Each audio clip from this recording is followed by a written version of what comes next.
Amis bricoleurs, amis bricoleuses, bonjour, Thomas pour une nouvelle vidéo. Donc là on se trouve chez moi, j'ai voulu faire un bar avec des palettes. Donc pour vous expliquer en quelques mots, là ici avant il y avait un mur brut en béton. Donc là ici à la place des palettes, j'ai latté tous les 40 j'ai mis des lattes que j'ai percé, j'ai vissé dans le mur parce que c'était un mur en briques. Et après je suis venu poser mes lattes de palette sur mon mur. Donc voilà, ça donne ça. Donc il n'y en a pas pour longtemps. C'est facile à faire. Après le plus long, on va dire, c'est de récupérer les lames des palettes parce que ça c'est du travail. Hein, donc il faut les enlever une par une sans les casser, ça c'est compliqué. Donc voilà, ça c'est un mur en palette brut, donc il n'a pas été poncé, il n'a pas été lasuré encore. Donc voilà, donc après au niveau du ponçage, il n'y a pas grand chose, c'est vraiment léger. Et là je suis en train de faire un bar, donc je vais vous montrer avec des meubles de cuisine de récup. Donc moi je travaille qu'avec de la récup. Hein. Donc là vous voyez, c'est un meuble comme ça à la base. Donc c'est un meuble à façade chaîne, c'est avec les tiroirs et tout. Et souvent derrière, c'est même le cas, c'est comme ça. Vous voyez. Donc là j'ai mon plan de travail qui est ici. J'ai mon plan de travail qui est ici. Et quand je me mets à l'intérieur de mon bar, donc là, ici, ça donne ça. Voilà, j'ai des meubles de rangement, j'ai ce qu'il faut en rangement. Donc là, moi, ce que je veux faire, c'est cacher derrière le meuble. Donc voilà, je vais vous montrer ce que j'ai fait. Voilà, pour vous montrer. Hop, excusez-moi, je mets la caméra comme il faut pour pas ça soit gênant. Voilà. Donc là, moi, j'habille le meuble avec des lattes de palette. Vous voyez, le côté là, c'est le meuble. Et moi je veux le cacher, donc je vais mettre des lames, donc je prends une au hasard. Hein. Et par exemple je vais faire ça, tac, et tout le long comme ça, pour rester dans le thème palette avec l'autre partie. Donc là il n'y a rien de plus simple, donc, moi j'avais déjà mon plan de travail au-dessus, donc je viens me mettre à fleur du plan de travail. Bon après, quitte à mettre une petite baguette d'angle ou quelque chose pour que ça fasse plus propre parce qu'il y a la découpe. En bas, laissez un petit jour pour que la palette elle travaille au niveau de votre carrelage. Et après, vous jouez avec les couleurs. Donc vous changez de ton. Même les épaisseurs, ça ne change pas. Au contraire, ça donne du relief. C'est pas mal. Et après, moi je viens tout simplement clouer sur mon meuble. Vu que c'est déjà du bois et puis que c'est du bon bois épais, ça bouge pas. Ça c'est sûr que ça bougera pas. Donc après, vous prenez juste une lame de palette au hasard, je sais pas, par exemple celle-là, et vous venez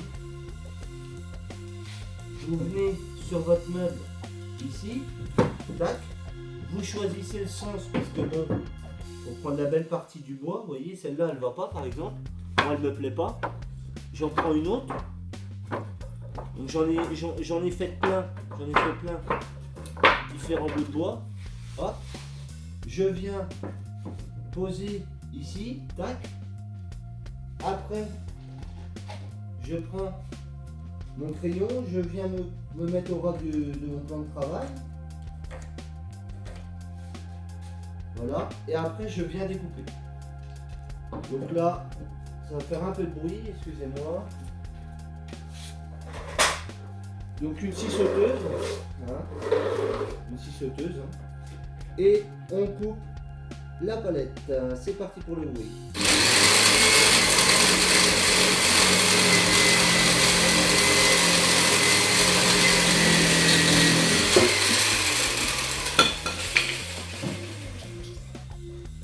Donc là bien sûr, ici, moi ma lame elle coupe super bien, donc je suis pas embêté. Je viens remettre ma palette dans le sens où j'avais voulu. Et je peux venir fixer au niveau du plan de travail, donc sur cette bordure là, et en bas sur mon meuble. au niveau de la jointure où il y a les vis. Pourquoi en bas et pas au milieu? Parce que au milieu vous allez atterrir dans votre placard, dans votre meuble. Donc les clous ils risquent de dépasser. Et il faut mettre des gros clous quand même pour qu'il y ait une bonne prise.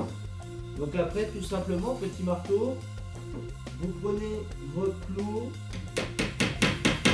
et vous venez fixer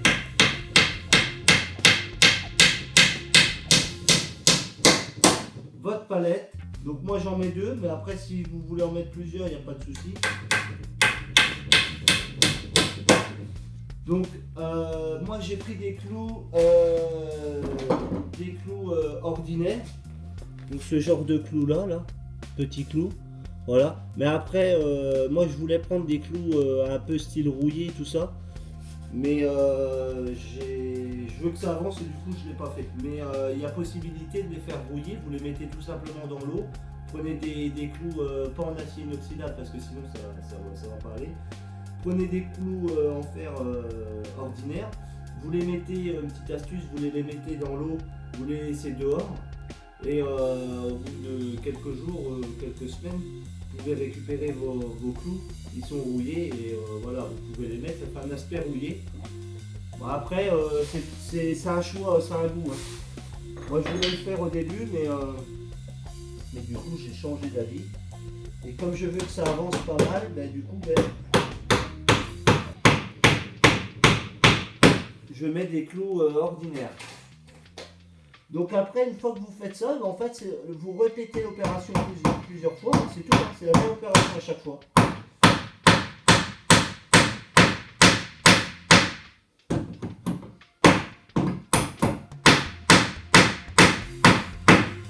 Voilà.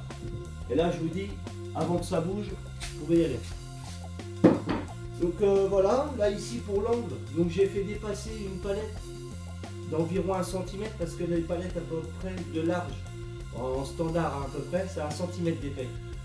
Vous venez dépasser votre palette du meuble d'1 cm, vous revenez de votre autre palette dessus, et comme ça, ça vous fait un bel angle. Et voilà, après vous jouez avec les couleurs, vous voyez, moi j'ai des reliefs, j'ai des jaunes, j'ai des marrons, et ça rend pas mal. Et vous voyez, comme le mur là-bas, c'est pareil, c'est des nuances différentes.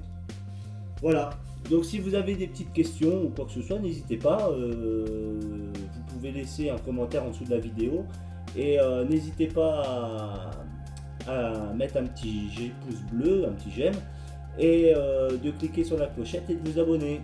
Allez, à plus les bricoleurs!